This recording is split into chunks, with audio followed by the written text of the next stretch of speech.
del estatismo, de la intervención, de la economía descontrolada, están reviviendo. Al menos de acuerdo a la retórica de algunos empresarios que acusan que Andrés Manuel López Obrador es el populismo económico reencarnado. ¿Realidad o mito? Esto nos lo van a decir el día de hoy los estudiantes.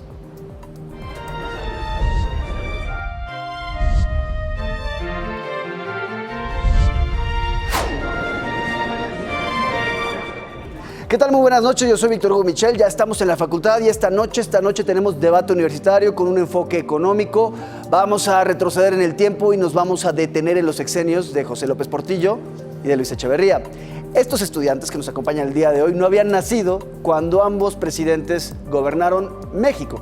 Pero bien, marcaron el país y hoy otra vez se está hablando de ellos. Pero antes de irnos al debate, les recuerdo que este programa se transmite por Facebook Live y podemos interactuar juntos en nuestras redes sociales, en Twitter, @elfinancierotv. Ahí nos pueden hacer comentarios con el hashtag La Facultad y estamos también en Facebook, /El Financiero Bloomberg. Y bien, esta noche contamos con la presencia de 2 escuelas públicas y 2 privadas. Les presento esta nueva generación de la facultad, todos ellos estudiantes de la carrera de Economía. Arranco con Eric Ortiz, del TEC de Monterrey, Campus Ciudad de México, Andrea Zavala, de la Universidad Iberoamericana, y estamos hablando también de Ismael Valverde, de la UNAM. Hola, ¿qué tal? Buenas noches. Y nos acompañará en unos instantes Iván Bonilla, del Politécnico de la Escuela Superior de Economía, todos ellos estudiantes de Economía ya en los últimos semestres. Vamos a platicar, muchachos, porque tenemos un primer tema y diversas voces como analistas económicos y grupos empresariales se han dedicado en los últimos días a comparar a Andrés Manuel López Obrador con las políticas económicas de López Portillo o de Luis Echeverría. Pero la pregunta es si se parecen o no. Vamos a ver el siguiente video.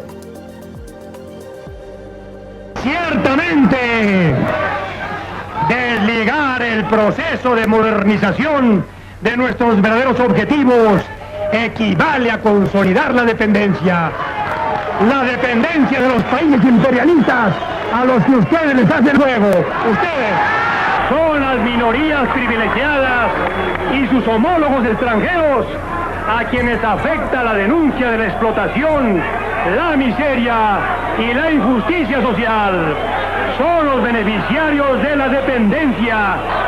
Soy responsable del timón, pero no de la tormenta. Históricamente, las grandes transformaciones suelen ocurrir cuando ya no queda otro camino para avanzar. De ahí la distancia que separa a los profetas de los revolucionarios. A grandes males, grandes remedios. No les voy a fallar por 3 razones. Primero, porque tengo principios, tengo ideales. No soy un ambicioso vulgar. Ahora, hicimos esa edición, pusimos a los 3 mandatarios, o bueno, en el caso de López Obrador, candidato, juntos, para que queremos provocar la discusión. La pregunta es si realmente existen coincidencias entre Andrés Manuel López Obrador y los expresidentes Luis Echeverría y José López Portillo. Vamos a abrir el debate. Estudiantes, la mesa es de ustedes, no sé quién quiera arrancar, pero la pregunta es clara. ¿Le encuentran ustedes similitudes al programa económico de López Obrador con lo que fueron los sexenios de Echeverría y de López Portillo? Mira, a mí me parece que el contexto social e institucional del México de hoy es muy distinto al de la era del PRI. En primer lugar, ya no existe un partido hegemónico como lo era el PRI. Y para poner un poco en contexto lo que estoy diciendo, en las elecciones de 1976, José López Portillo fue el único candidato que apareció en la boleta. Y como él mismo decía, con que mi mamá hubiera votado por mí, hubiera salido ganador. Los presidentes de ese entonces ostentaban un poder equivalente al de un monarca absoluto, y pues el destino nacional estaba en sus manos. Yo no creo que Echeverría y López Portillo hayan sido más que productos de ese sistema monopólico del PRI. Hoy en día, con todo y sus fallas, existe un sistema de pesos y contrapesos. Está la Suprema Corte de Justicia de la Nación, está el Congreso de la Unión, que si Andrés Manuel López Obrador llegara a la presidencia de la República, no tendría mayoría calificada. Esto quiere decir que no tendría carta blanca sobre los asuntos del país. Por otro lado, lo que llevó al fracaso a los gobiernos de López Portillo y de Echeverría fue el gasto desmesurado que se financió contratando deuda, imprimiendo billetes. Hoy en día el Banco de México ya no se puede usar como una maquinita de dinero porque es una institución autónoma que tiene como mandato constitucional el mantener la estabilidad de precios. Vamos a hacer una pausa rápida. Expliquémosle a la gente que nos está viendo qué es esto de imprimir billetes, porque quizás suena un poco extraño para nuestra generación o para la generación que actualmente vive en este país, pero antes se imprimían billetes para poder financiar deuda. ¿Qué se hacía? Explícanos un poco.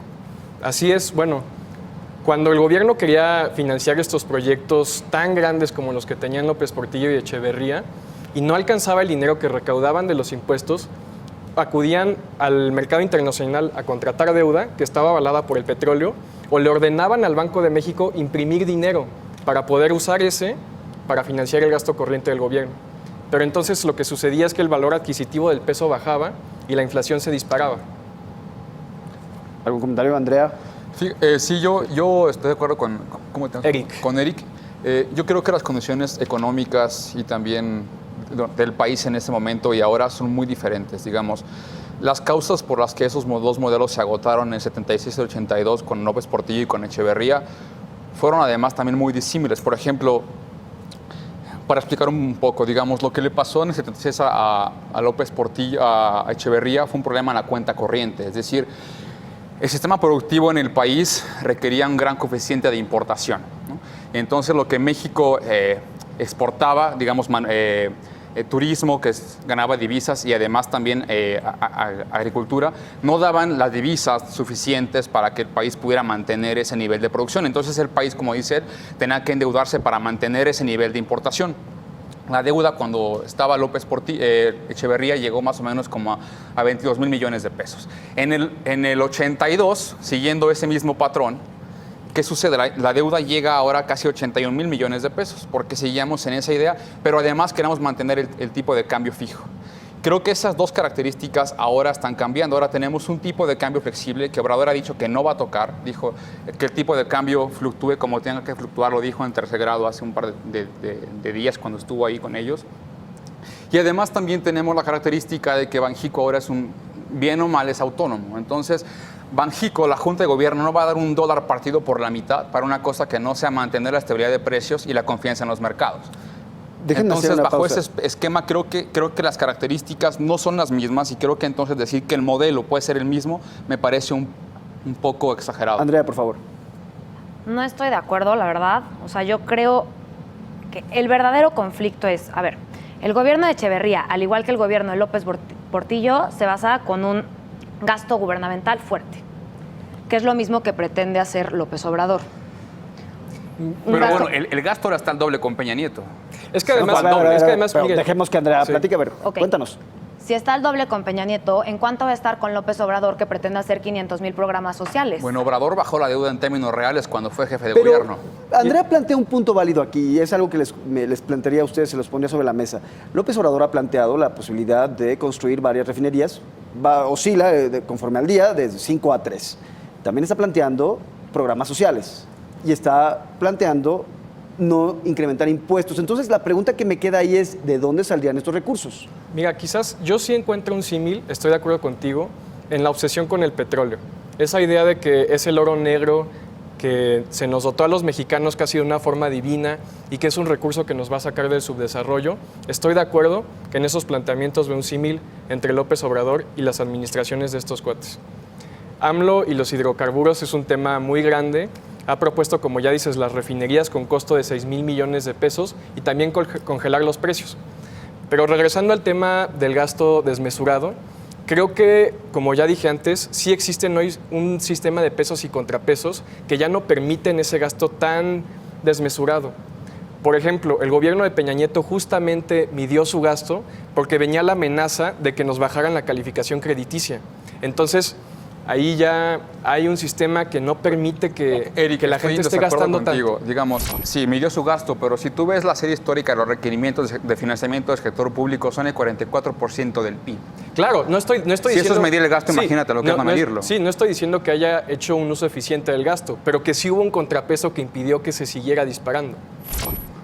Bueno, puede ser. Creo que la principal diferencia es Peña Nieto invirtió en infraestructura. ¿En qué pretende invertir López Obrador? Para que de verdad valga la pena endeudarnos. O sea, ¿de verdad va a ser algo que va a perdurar o se va a ir o para qué va a servir esa inversión? ¿Para qué va a servir ese gasto? Es que precisamente no invirtió en infraestructura. Sí. El gasto en infraestructura bajó. O sea, si tú ves el comparativo, la serie histórica, el gasto ha bajado. Ahora, Obrador, digamos, tomando como referencia lo que él ha hecho anteriormente, Obrador bajó la deuda de la Ciudad de México en términos reales e invirtió en infraestructura. De hecho, hizo convenios con el capital privado, ¿no? Permitió que invirtiera para poder invertir más. Entonces, tomando como referencia lo que ha pasado, Creo que Obrador, es más, él ha dicho en su programa político económico que está en su página de internet, que él no piensa gastar más de lo que se ingrese. Y creo que ese es un aspecto importante, porque si nosotros definimos, el populismo político tiene muchas características, pero lo económico es muy simple, es, digamos, que tu programa de gasto público se ajuste a lo que ingresas. Entonces, en ese sentido, los tres candidatos son populistas, porque los tres candidatos quieren regalar dinero. Igual en la Ciudad de México, Mikel Arreola, Mid le quiere dar a las señoras. Todo el mundo le quiere dinero a todo el mundo. Entonces, creo que en ese sentido todos son populistas. Pero yo creo que, volviendo al punto principal, creo que comparar el modelo de AMLO con los regímenes de López Portillo y de Echeverría, me parece que es una exageración y eso es muy preocupante. A ver, veo que la mesa está dividida en ese sentido. Veo que ustedes dos, Ismael, Eric, no concuerdan con esta idea de que habría similitudes entre López Obrador y Echeverría y López Portillo. No. Andrea, a ti sí te veo muy de acuerdo con esa idea.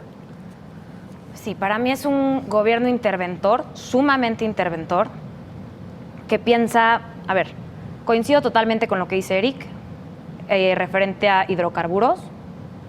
El día de hoy México no tiene la facultad para financiarse vía petróleo, no la va a tener, que es algo que plantea López Obrador. Y yo mi pregunta es, ¿con qué planea financiar el gasto gubernamental tan fuerte que quiere hacer? Y entonces vendrías a tener un gobierno paternalista como el que tuvo Echeverría y López Portillo, que no nos llevó a nada bueno. Si encuentras esas similitudes. Ahora, les plantearía una pregunta final y nos vamos ya al siguiente tema de la mesa. Aunque el desarrollo estabilizador se acabó formalmente en el 70, o al menos es lo que nos dicen, López Obrador ha insistido que es un tema que se debe de revisar, que se debe de regresar hacia esto. Yo sé que estamos hablando de Echeverría y de López Portillo, pero me gustaría irme 2 años antes, me gustaría ir al 70 y preguntarles a ustedes, ¿es un modelo al que podamos regresar económicamente? ¿Podemos regresar a esta edad de oro, como nos lo plantea Andrés Manuel López Obrador en términos económicos? Y vamos a explicar a la gente qué es el desarrollo estabilizador. Es una época en la que nos fue muy bien como país, crecimos a tasas del 6, del 7%, se redujo la deuda pública, no se disparó la inflación, es decir, fueron buenos momentos para este país. ¿Podemos regresar a ese momento? A mí me parece que la coyuntura del país de nuevo es muy distinta a la que se dio en esos tiempos del milagro económico mexicano.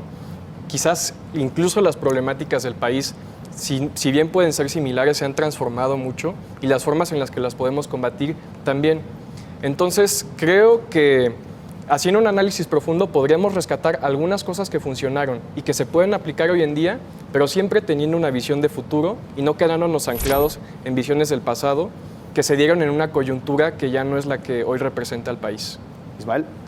Yo concuerdo mucho con Eric. Creo que las condiciones económicas, tanto del mercado internacional como nacionales, son muy diferentes a ese momento, pero creo que sí se puede revisar algunos puntos importantes, sobre todo la inversión en capital que se hacía en ese momento. Digamos, eran tasas del 18, 8, 9%, entonces creo que eran tasas bastante altas de acumulación de capital, que creo que es un factor muy importante para elevar la productividad del país. Creo que esos puntos son rescatables. Los puntos que no son rescatables son precisamente el no tomarle en cuenta la inflación, por ejemplo, que creo que es un elemento muy importante, pero creo que hay elementos que deben ser rescatables, ¿no? Creo que tampoco ha funcionado el actual modelo económico de exportaciones, más aún en esta coyuntura en la que el Telecan se está revisando. Entonces, creo que el modelo de exportar a un país que te está cobrando más aranceles, pues no es mucho negocio. Ahorita vamos a platicar sobre este tema de modelo de exportación y de exportar a Estados Unidos. Andrea. Yo no creo que sea posible. Número uno, discrepo totalmente con que el modelo económico no ha funcionado.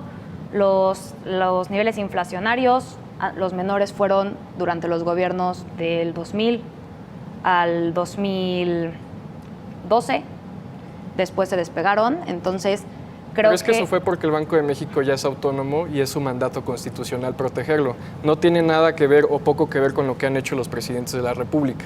Así. Eso ya es un trabajo del Banco de México que es separado del gasto público del gobierno. Afortunadamente. Ahí la dejamos. Ahí la dejamos.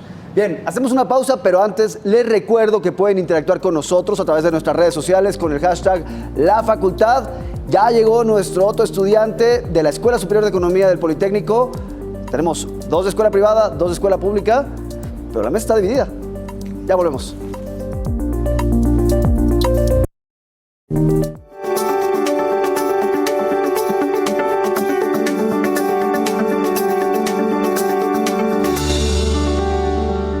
podrías decir frente a la Cámara que jamás has participado de un acto de corrupción? Sí, porque nunca me ha llamado la atención el dinero mal habido. No se les cree absolutamente nada, excepto que son unos corruptos y quieren ganar la elección. Me encantaría, pero a la buena. Es la verdad. Y te voy a decir, es el A mí no te me vengas a poner de golpeador. Porque reconoces lo importante, el financiero Bloomberg. La problemática de la seguridad en nuestro país bajo el análisis de expertos, políticas, indicadores y el seguimiento estratégico de las noticias. Gabinete de Seguridad, domingo, 8:30 de la noche. Porque reconoces lo importante, el financiero Bloomberg.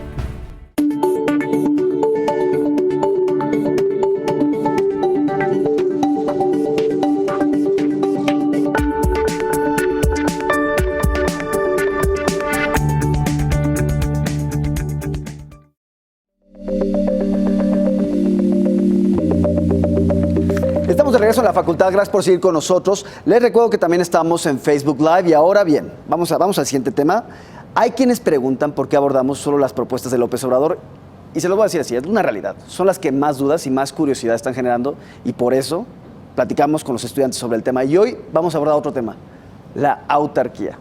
Andrés Manuel López Obrador ha revivido esta idea de producir en México todo lo que necesitamos y así reducir las importaciones. Vamos a ver esto.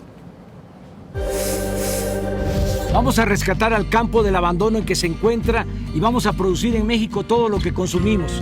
Va a haber empleo y salarios justos en el país. El mexicano va a poder trabajar donde nació, donde están sus familiares, sus costumbres, sus tradiciones, sus culturas. El que quiera irse se va a ir por gusto, no por necesidad. Y no nos van a importar las amenazas de que van a construir muros. México va a ser una potencia con desarrollo y bienestar. Andrés Manuel, presidente. Vamos a dejar de importar, al menos es lo que plantea Andrés Manuel López Obrador. Explico lo que es un sistema de autarquía. Es una doctrina política y económica en la que un Estado se abastece con sus propios recursos, evitando en lo posible las importaciones.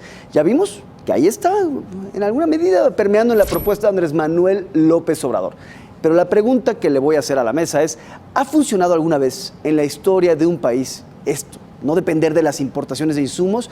¿Puede México producir todo lo que necesita? Abrimos el debate y arranco con Iván Bonilla del Politécnico de la Escuela Superior de Economía que se nos une. Iván. ¿Qué tal? Pues bueno, buenas tardes compañeros, es un gusto poder coincidir con ustedes y precisamente en este tema de la autarquía, que es un tema muy importante a discusión derivado de estas propuestas del compañero, más bien del candidato Andrés Manuel López Obrador. La pregunta en sí tendría que hacerse, como tú ya lo has mencionado, Michelle, ¿existen condiciones para de verdad producir todo lo que necesitamos? A un criterio propio yo definiría que no. Ese es el problema de lo que él está planteando. Sin embargo, aquí recaeríamos en lo que coincide con muchas de sus propuestas, en donde él no nada más lo hace en un tenor de volverlas una clientela electoral, que eso es lo que está buscando. El tema aquí es bien nosotros hacer el análisis y que yo consideraría, junto con mis compañeros, que el tema aquí es muy claro. Uno de los ejemplos más claros es la Alemania de Adolfo Hitler, en donde ellos plantearon una autarquía y donde no generaron las condiciones para tener una autosuficiencia, que ese es precisamente el sinónimo de la autarquía, es la autosuficiencia de un sistema económico en donde nosotros, pues sin duda alguna, de acuerdo a los tiempos que tenemos hoy en día, no contamos con la capacidad para producir todo lo que consumimos. Ahí lo dejaría. Yo les daría una cifra y seguimos platicando, porque la balanza agropecuaria nos es superavitaria. El año pasado tuvimos un superávit de 4,000 millones de dólares. Se está hablando del milagro del campo mexicano en este momento, las exportaciones de berries, de aguacates, de jitomate, pero estamos importando maíz blanco y maíz amarillo, que es más fácil y es más barato de producir en Estados Unidos. ¿Tiene lógica esta idea de reemplazar las importaciones de un producto que se hace más barato en otro país? Mira, es que a mí me parece que Andrés Manuel no está siendo muy claro con lo que propone. Siempre hay muchas discrepancias entre lo que dice y lo que está escrito. A veces aparecen medios nacionales o en un meeting, en un spot, diciendo que vamos a producir todo lo que consumimos y pues por supuesto que eso es absurdo. Pero en el Plan de Nación plantea algo diferente, que es la autosuficiencia alimentaria. Exacto. Y esto no tiene tanto que ver con una autarquía, sino con el grado al que un país es capaz de satisfacer sus necesidades de consumo con la producción doméstica. O sea, tiene que ver con capacidad de producción, no con autarquía. ¿Por qué podría ser buena esta idea? Para proteger la seguridad alimentaria de las personas. Un aumento en el nivel de precios de los mercados internacionales puede poner en riesgo la seguridad alimentaria de las personas que menos tienen en países de bajos ingresos. Y el problema se vuelve especialmente grave para las personas que gastan la mayor parte de su ingreso en alimentos. Pero estamos hablando realmente de maíz en buena medida. Sí, bueno, de hecho, después de la crisis de 2008, muchos países han expresado interés en la autosuficiencia alimentaria, entre ellos China, Rusia y Francia, y me parece que para el caso de México sería necesario un análisis mucho más profundo, una investigación a fondo que determine si es necesario o no el movernos hacia una autosuficiencia alimentaria. Porque sí existen países que, aunque no son autosuficientes en materia alimentaria, pueden abastecer a su población a través del mercado internacional a pesar de los vaivenes del mismo. Yo lo que escuchaba, por ejemplo, el otro día platicando con gente del Consejo Nacional Agropecuario es precisamente que nuestro problema, y me voy al tema del trigo y del maíz, que son de los que más importamos de Estados Unidos, es que es muy difícil producirlo en territorio nacional compitiendo contra Kansas, contra Colorado, contra Iowa, Idaho. Funciona, entonces, entiendo lo que dices desde la perspectiva de seguridad nacional, pero me quiero enfocar en la perspectiva económica. Alimentaria. Pero también de seguridad nacional, por supuesto. Digamos, el problema que tenemos aquí es que somos un país consumidor de maíz a niveles que pocos otros países lo tienen. El problema es que nuestro territorio es muy escarpado. Entonces, justamente no podemos competir con la producción de Kansas, de todos los estados del centro de Estados Unidos. El Midwest. Exacto, que tienen una capacidad de producción gigantesca en comparación con la mexicana. Y yo creo que el aspecto importante sí es lo que está señalando también Eric. Digamos, creo que Obrador luego no se contradice. Obrador, depende del momento en el que está y con las personas que tenga enfrente, es el tipo de mensaje que da. Pero creo que si lo que él está hablando es un poco de seguridad alimentaria para las personas, creo que sí es realizable. Que un país autárquico es completamente utópico, digamos. La canasta de consumo de las personas puede ser completamente variante de ti, de tú y yo, o sea, digamos, es muy amplia. Entonces, es improbable que un solo país produzca todo lo que puede consumir. ¿A lo largo de la historia ha habido algún ejemplo de un éxito autárquico o nunca ha ocurrido? A menos que tengas una canasta de consumo muy limitada, probablemente sí. Por ejemplo, durante la época de la URSS, es un país muy cerrado, tal vez autárquico, pero su canasta de consumo era muy limitada, el control alimentario, los cupones, como en Cuba también. Digamos, puede funcionar, pero funcionar a medias, la gente sobreviviría, no viviría, digamos. El resultado para la economía y la sociedad se vuelve muy nefasto. Por ejemplo, se intentó también en la España de Francisco Franco, y no ni siquiera por un aspecto nacionalista, sino porque después de la Segunda Guerra Mundial se le cerraron los mercados internacionales por haber apoyado a la Alemania de Hitler, y pues se tuvo que recurrir a esto, pero lo que pasó es que se urgieron mercados negros, aumentó la inflación, aumentó la desigualdad y pues fue un desastre. Lo que sí es muy rescatable de Obrador es la propuesta de bajar la cantidad de importaciones en el país. Creo que buscar reducir el componente de importación de un país, manteniendo fijo o inclusive aumentando la cantidad de exportaciones, eso no es autarquía, se llama desarrollo industrial. Y creo que eso es muy positivo desde mi perspectiva. ¿Y no habrá quien diga que es sustitución de importaciones por ahí también? Depende de qué nivel lo tengas. Digamos, puede ser que sí, puede ser que no, pero es que eso no es necesariamente malo. Digamos, si solamente estás dejando que se vayan tantas divisas. Se nos va a acabar el tiempo y les quiero hacer una pregunta precisamente, a ver, porque estamos hablando del déficit, ¿no? ¿En sí es algo malo un déficit?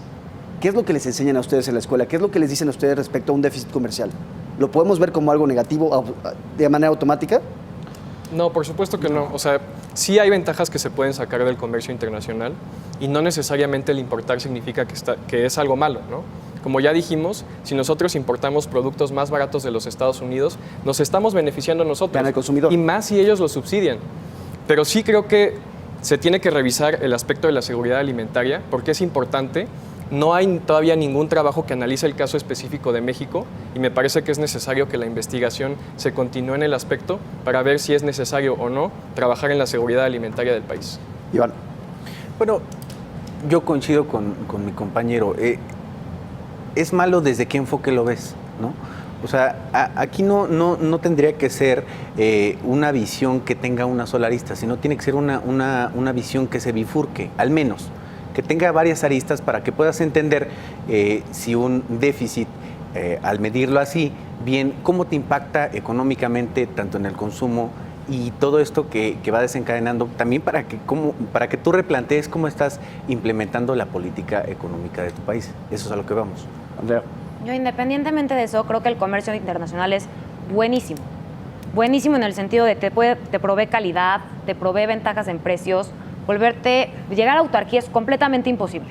A mí lo que me parece preocupante, independientemente que para el proyecto de Poncho Romo está increíble, porque es del proyecto de nación de López Obrador, que está increíble, no me parece justo que al público le diga que te vas a llegar a autarquía, porque al final la gente piensa que te vas a cerrar. Es imposible. México tiene muchísimas ventajas con los niveles de precio que se han visto reducidos, gracias a muchos bienes que para nosotros sería carísimo producir y gracias a que los importamos son mucho más baratos. No creo que ser deficitario sea malo. Nosotros tenemos mano de obra muy buena y tenemos mucha mano de obra. Sin embargo, estamos carentes muchas veces en tecnología. Y creo que esas son las ventajas del comercio internacional. Y al final llegamos a un precio intermedio. Sin embargo, a mí me parece que es injusto para las personas que lo ven y que lo escuchan, que puedan llegar a pensar, independientemente del proyecto de nación, que es lo que él pretende hacer, pensar que realmente puedes llegar a autarquía. Porque si no funciona en el mercantilismo, cuando únicamente almacenabas oro, menos va a funcionar con unos productos ahorita. Aunque ahora desafortunadamente nuestro vecino del norte parece que está impulsando esta visión. Se nos acabó el tiempo. Les agradezco mucho por haber venido esta noche aquí a la facultad. Ya lo vemos, visiones diferentes, visiones contrastantes sobre temas que estamos viendo en este momento en la campaña. Chicos, gracias. Gracias. Buenas noches. Bien, y con esto nos quedamos. Muchas gracias por haber estado con nosotros esta noche aquí en la facultad. Quédese en El Financiero. Yo lo veo la próxima semana. Que tenga muy buena noche.